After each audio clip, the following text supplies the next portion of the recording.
Hello guys, welcome to our channel SD Reacts. இன்னைக்கு நம்ம என்ன பார்க்க போகிறோம்னா க்ளோப் தொட்டு நம்ம லாஸ்ட் வீடியோவில் பார்த்துருந்தோம். ஒரு அமேசிங்கான மியூசிக் சாங் பார்த்துப்போம். அந்த படத்தில் வந்து ராஜமௌழி படத்தில் வந்து டைட்டில் ரிலீஸ் பண்ணியிருக்காங்க, டைட்டில் வீடியோ. அதை நீங்கள் பார்ப்போம், பார்த்துட்டு பேசுவோம். Let's get into the video.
சூப்பரா இருக்கு. விஷுவல்ஸ்லாம் அங்கமா இருக்கு.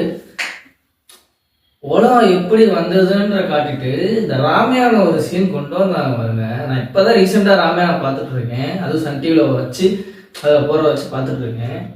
சூப்பரா இருக்கு விஷுவல்ஸ்லாம். கடைசியில சிவன் மாதிரி மகேஷ் பாபு வராது.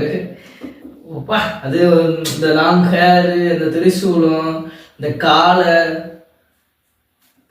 எப்படி அந்த தாட்டு தான், ராஜமௌழியோட தாட்டு தான்ப்பா. விசுவலைசேஷன் சூப்பரா இருந்துச்சு உண்மையிலே. நான் கூட ஒரு நிமிஷத்துல ஏன் நினைச்சிட்டேன். பட் வேற லெவல். மகேஷ் பாபு வந்து இப்படியே ஒரு சிவன் லோகத்துல வராருப்பா.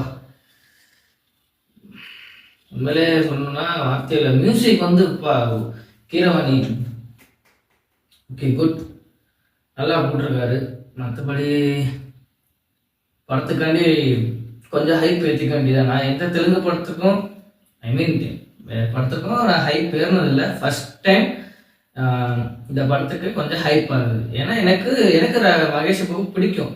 எப்போனா பிஸ்னஸ் மேன் படம் வரப்போ பார்த்தது, அப்போ இருந்து பிடிக்கும். பிடிக்கும் ரொம்ப.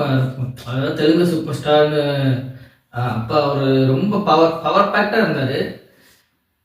பார்ப்போம் படம் எப்படி வருதுன்னு பார்ப்போம். உண்மையிலே வீடியோ சூப்பராக இருக்குது. அவ்வளோதான், no words to say. Thank you.